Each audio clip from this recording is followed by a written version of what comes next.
It was suspected that maybe there had been one on the property, but we had no clue where it would have been or is. I'm Fox 13 News reporter Darian DeBrule in Spanish Fork, where one homeowner made a surprising discovery right here in his driveway.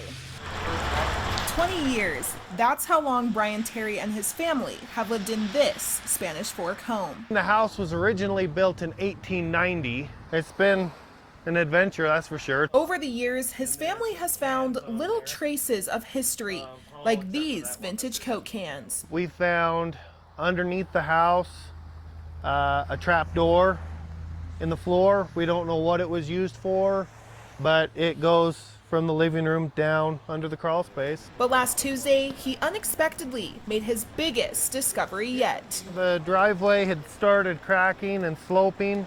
I figured it was probably just some runoff under the sidewalk. I was driving over it and a big piece of it fell off, and after I moved out of the way, I was able to look down in the hole, and that was a pretty big hole. He determined the hole engulfing his driveway was an old well. It's all lined with rock all the way down. That's how I was able to determine that it was a well instead of like a sewer pod or just a sinkhole. Brian says when he first found the well, it was about 10 feet deep.